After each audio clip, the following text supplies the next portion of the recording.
tenemos amenaza de lluvia inminente. Los ruidos que escuchan tienen que ver con trabajos de obra que se están realizando muy cerca.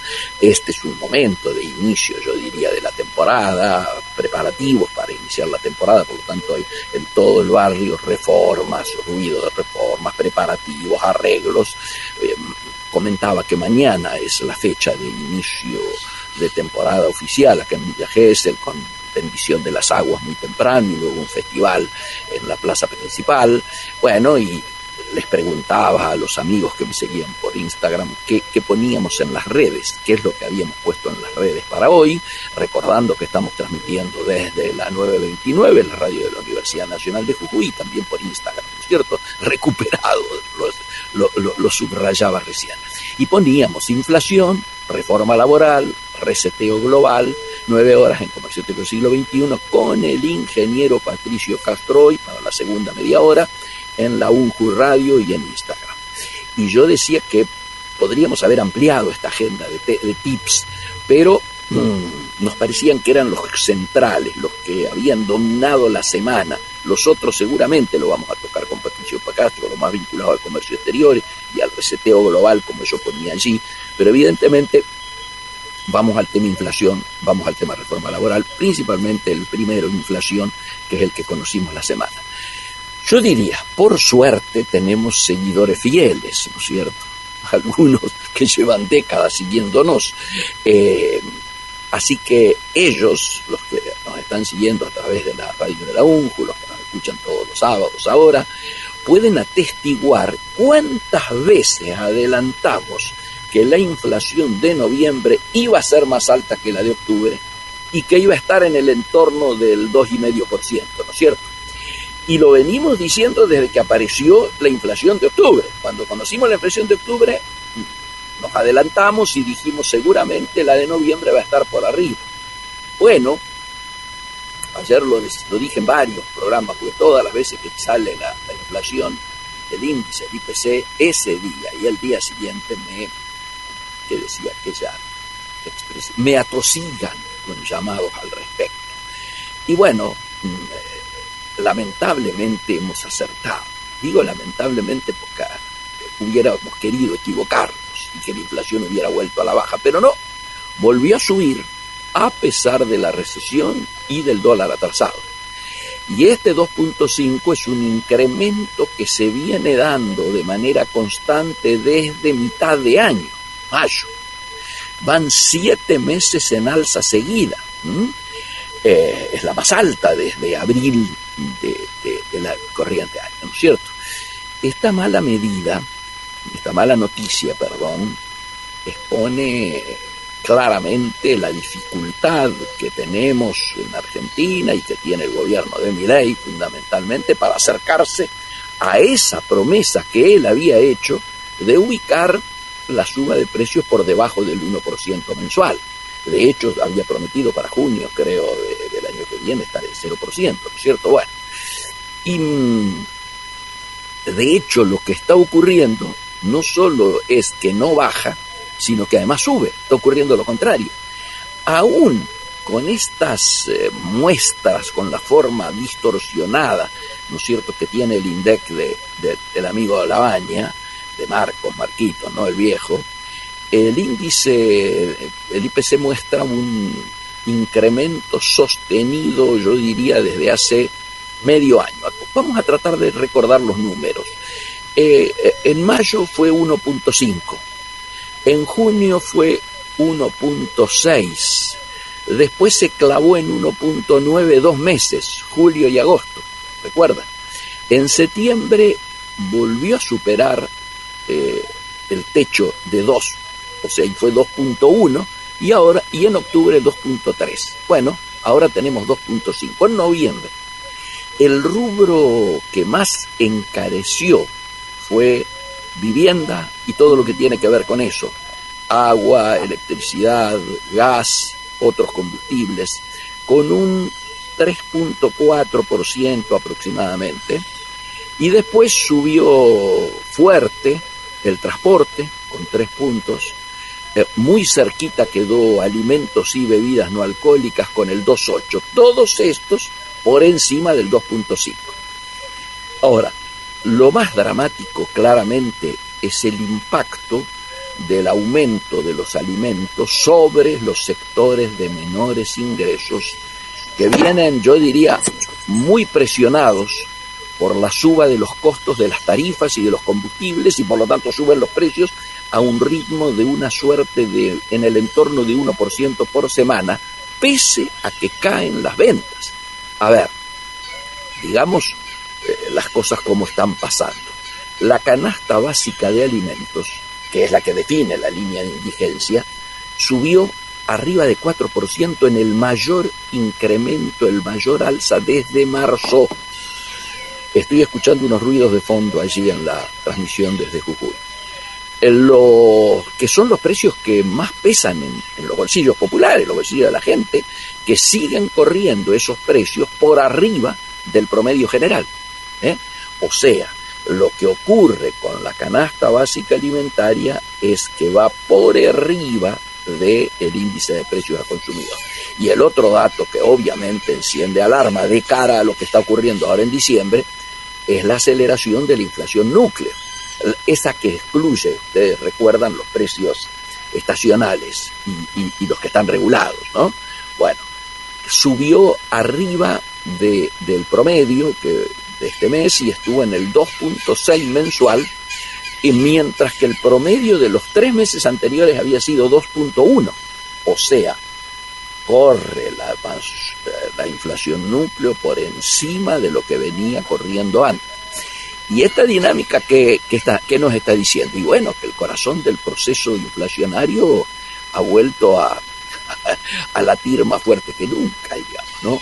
Repito, la canasta básica alimentaria que define la línea de indigencia está arriba de 4.1, que es el mayor incremento desde marzo. Si a esto le sumamos la aceleración de los aumentos de los regulados, ¿no es cierto? O sea, las tarifas, sobre todo vivienda, electricidad, gas, agua, bueno, y el transporte, esto lleva más arriba todavía que los precios intensifiquen el aumento mes tras mes. Mucho más si pensamos en el aumento que se está viendo de tarifas. Yo cargué nafta ayer y ya la nafta había pegado otro saltito. Pese a que todos veníamos diciendo, y le va a subir seguramente mañana o pasado cuando publique la revista especializada en combustibles, voy a subir un análisis que hago donde se demuestra claramente que los precios internacionales, por lo visto, no son tenidos en cuenta. ¿Por qué? Y porque el petróleo ha caído esta semana. ¿Por qué ha caído esta semana? Por 2 elementos.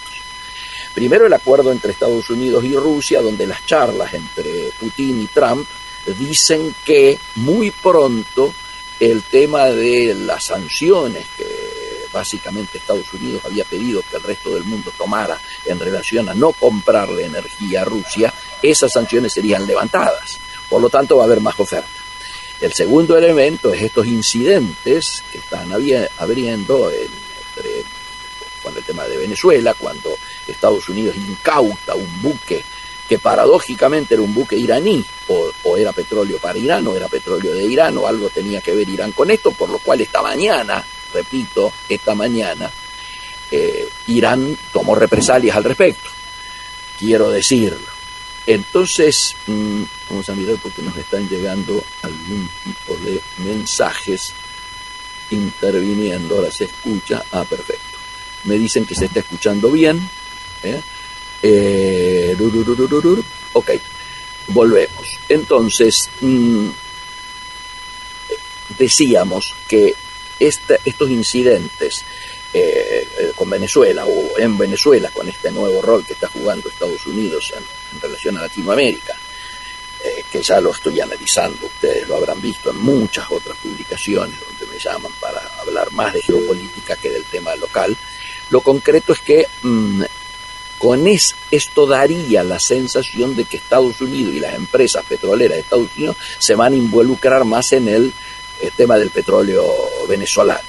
Involucrar es una manera elegante, ¿no? Que estoy estoy intentando usar para no meterme en el tema específicamente y no desviarnos del análisis que estoy haciendo, del aumento de la nafta. Entonces se supone que si va a haber más oferta, se supone que la OPEP ampliada, la OPEP más, también plantea que va a haber más oferta y esto se refleja en la caída del precio internacional del petróleo. ¿Por qué en Argentina siguen subiendo las naftas? Evidentemente no tiene nada que ver la influencia que creíamos nosotros del valor internacional del petróleo con los precios o la dinámica de suba de precios de nuestras naftas y nuestro combustible, hecho que pega directamente en lo que venimos hablando de los incrementos que se vienen dando, ¿no es cierto? Bueno, ya habíamos visto que en otras consultoras que analizan esto, lo que ocurre particularmente en la ciudad de Buenos Aires y en Córdoba, pese, dicen ellos explícitamente, la información que también tenemos nosotros es que pese a la caída de venta en los almacenes, que escuchen la cifra, superó el 20%, pese a eso, pese a la recesión, los precios aumentaron un 2,5% casi. Este es el problema central del momento: la recesión, la pérdida de empleos, la caída del poder adquisitivo, que están conviviendo con niveles de inflación muy altos para una economía que no logra crecer, ¿no es cierto? Esto hay que tenerlo en cuenta. A contramano de las declaraciones oficiales que sostenían que las razones monetarias son la causa central de inflación, sin embargo ahora se vanaglorian de que no están emitiendo. El gobierno, sin embargo, mantiene las anclas vinculadas a qué? Bueno, a los costos, ¿no es cierto?, de la demanda, al tipo de cambio, o al retroceso y la caída, y la no recuperación del salario. Yo decía ayer en una radio que salgo todos los viernes, que esto me hacía acordar a lo que había ocurrido allá en el Chile de Pinochet, cuando los Chicago Boys estaban manejando la economía. Y esta comparación, yo diría, es bastante válida en relación a lo que está pasando ahora. ¿Por qué? Porque se subestima la influencia y la inercia inflacionaria, la influencia que tiene la inercia inflacionaria y la estructura social de nuestro país, de los países, de nuestros países. En Chile de fines de los 70, aquellos economistas formados en la Universidad de Chicago, recuerdan, creían que solamente con contraer la emisión, es decir, no emitir, abrir la economía al mundo, o sea, indiscriminadamente, y disciplinar, ser muy rigurosos en el gasto, esto era suficiente para derrotar la inflación. Claro, el resultado fue que la bajaron, pero se encontraron con un piso muy duro. Durante años no podían bajarla de un 30 o un 40% anual. ¿Por qué? Y bueno, porque la economía en el fondo, la sociedad, seguía indexada. Los precios relativos estaban lógicamente desalineados y el tipo de cambio fijo generaba igual que ahora, ¿no?, una ilusión de estabilidad que terminó con una bruta crisis en el 82 que se llevó puesto a todo el equipo económico en ese momento. La Argentina hoy de Milei, de Caputo, de los mesadineristas, tiene una situación muy parecida a esa. Recuerden ustedes que se inició una contracción monetaria histórica y un ajuste fiscal que no tiene antecedentes. La inflación obviamente ha bajado de aquellos 3 dígitos cuando se asumió el gobierno el año hace 2 años, ¿cierto? Pero no logra frenar, perforar el núcleo alto de aumentos mensuales. Igual que Chile. ¿Qué es lo que pasa? Persisten, yo diría técnicamente y elegantemente, rigideces estructurales que impiden consolidar una desinflación sostenida. Este es el tema, la mala noticia, lo decía yo ayer a los medios. Este diciembre también viene al alza. Todas las listas de precios que yo he escuchado y que me han contado de los últimos días vienen con un 8% de aumento. La mayoría de esas listas, he llegado a ver listas hasta casi con el 10%. ¿Va a estar por arriba de la que acabamos de conocer? Sí, va a estar por arriba. 2.6, 2.7, 2.8, seguramente en ese entorno. Tal vez ese sea el piso, dicen algunos. Pero bueno, acá tal vez el gobierno tenga una, no se le va a poder echar toda la culpa. ¿Por qué? Porque también hay un tema estacional. Habitualmente los diciembre son meses de alza de inflación porque están la fiesta, está el aguinaldo en la calle, se cobran los aguinaldos, por lo tanto hay más dinero en la calle. Muchos empresarios quieren cerrar el año mejorando sus rentabilidades y sus números, y entonces, bueno, se mandan un aumentito por las dudas. Esta es la situación. Yo he visto, sobre todo en alimentos, el viajecito que ha tenido el alza de la carne y algunas verduras, particularmente no las de estación, que es para preocupar. Punto acá con el tema de inflación. Hicimos el análisis de qué implica el 2.5 de noviembre, hicimos el antecedente internacional que más recordamos para explicarlo, y también estamos diciendo qué es lo que va a pasar, qué es lo que está pasando y cómo va a cerrar diciembre. Por lo tanto, cómo va a cerrar el año. El otro tema, el que habíamos adelantado, tiene que ver con el gran título, sería las reformas estructurales. El subtítulo, que es el que más espacio ocupa, es la reforma laboral. Una reforma laboral que básicamente tiene, entre comillas, el objetivo de mejorar la formalidad del empleo, es decir, se tiran dos números.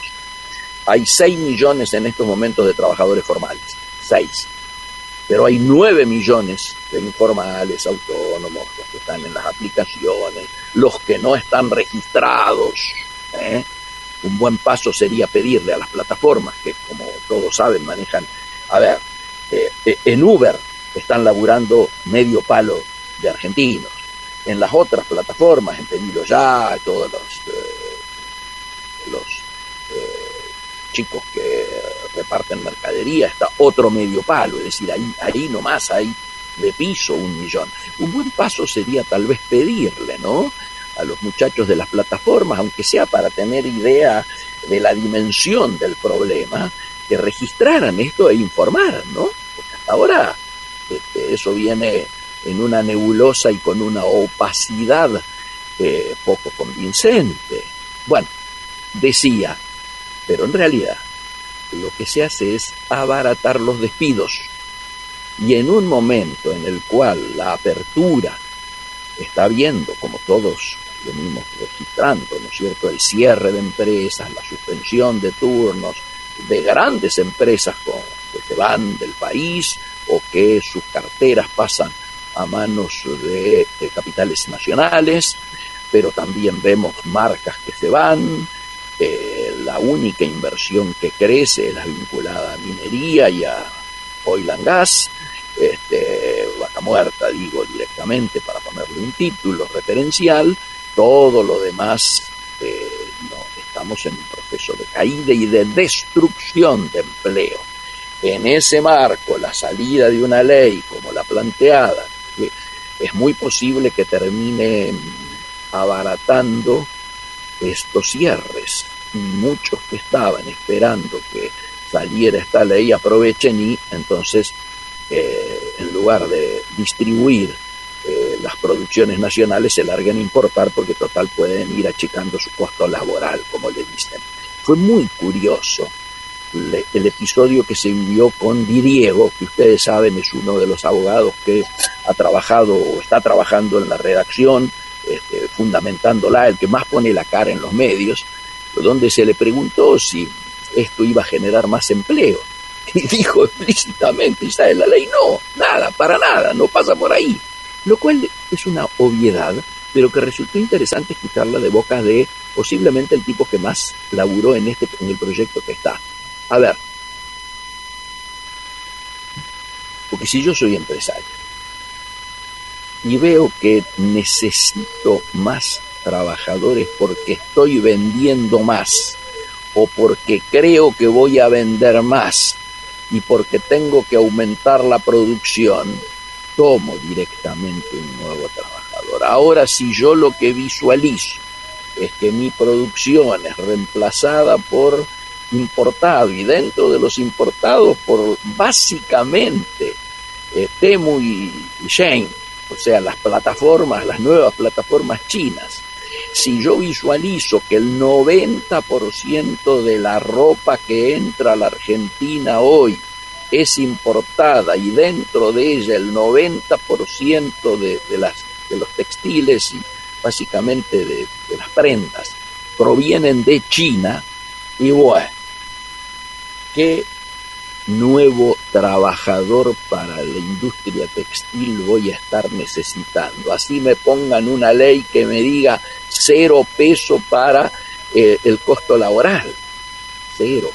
Igual no lo voy a tomar. Entonces, por eso muchos venimos diciendo que lo central sería tal vez relativizar este fundamentalismo vinculado a que la inflación siga a la baja, pero en cambio jerarquizar, que mejoren los ingresos, que mejore el ingreso disponible, que se achique el endeudamiento de las familias argentinas, que mejoren los niveles de actividad, que pueda haber más ventas, que pueda haber más producción. Y esto nos lleva a lo que hablamos el sábado pasado, ¿no es cierto? El modelo de país. Todos los temas que estamos hablando colocan claramente en el centro de la fotografía analizar el modelo de país hacia el que nos están llevando, el modelo de país hacia el que estamos marchando. Y ese modelo de país, ya lo hemos dicho más de una vez aquí, suele ser a veces incompatible con la idiosincrasia y la estructura productiva de Argentina. En la inmensa cantidad de pymes que dependen de cómo se termine definiendo el modelo de país, la inmensa cantidad de economías regionales que están en peligro, que se expresan a través de sus voceros y de sus cámaras representativas y sectoriales. Es impresionante. Digo, es un momento muy particular, es un momento para pensar con perspectiva de futuro, y ante la situación que estamos viendo y el rumbo que se está eligiendo desde el oficialismo, tratar de aferrarnos, como decía ayer o antes de ayer en uno de los reportajes, a la política de reducción de daños. Más de una vez ustedes me habrán escuchado que yo me refiero a la política de reducción de daños. Los daños vienen, tratemos que sean los mínimos posibles para cuando enfrentemos la decisión de tener que optar e influir en el camino para la búsqueda del modelo de país que necesitamos, tengamos en claro que vamos a hacer desde un país que está muy dañado, una estructura social que está muy afectada. Los daños que ha recibido nuestro sistema productivo, nuestras pymes, nuestras economías regionales, son de una dimensión que jamás pensamos ver.